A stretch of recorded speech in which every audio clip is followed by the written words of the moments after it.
Edie Lush, and I'm here in the Hub Culture Pavilion in Davos. It's day 3 for us, and I'm now pleased to be joined by Jim Roth, the co-founder and partner of LeapFrog Investments.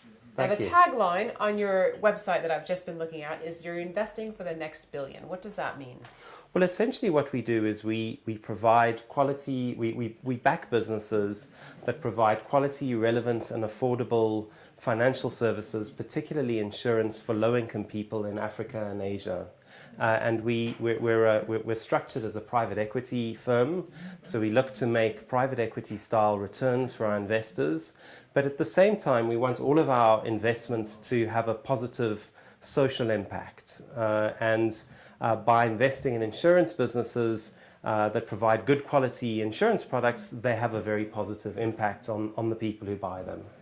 So tell me about an investment that you've made, for example. Well, a great example of a profit with purpose business, or business that really describes why you don't need to trade off money and meaning, would be a business that we invested in South Africa called All Life.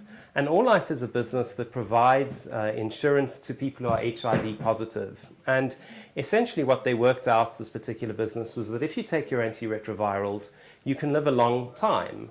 And so what they do is they ensure that their clients submit regular blood tests, and they can infer from those whether or not they're taking their antiretrovirals. And if they are, they get continual life insurance. And so essentially what they're doing is they are backing people to live. And at the same time, it's a very commercially successful business because it's very few insurers are willing to provide competitively priced insurance to people who are HIV positive. So that's a great example of a business that's essentially backing people to live. So where most other businesses, if you told them you were HIV positive, or an insurance business, they would take a step back. This is a business that takes a step forward and is a profitable and viable business. Do you have a similar kind of story in Asia that you could tell?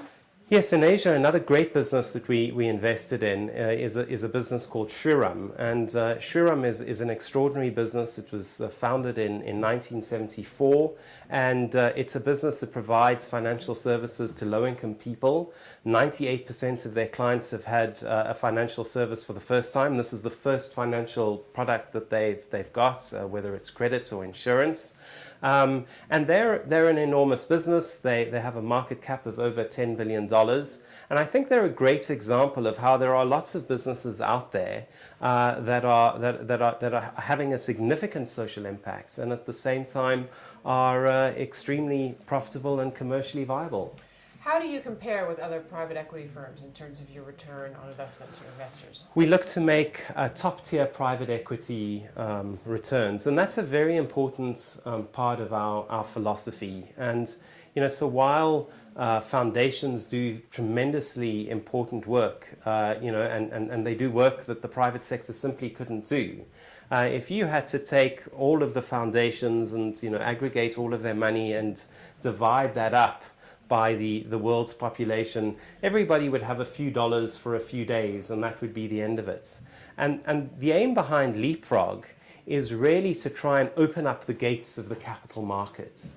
Is to say, look, there are these enormous pools of capital that sit in London and New York that can really make a fundamental difference at scale.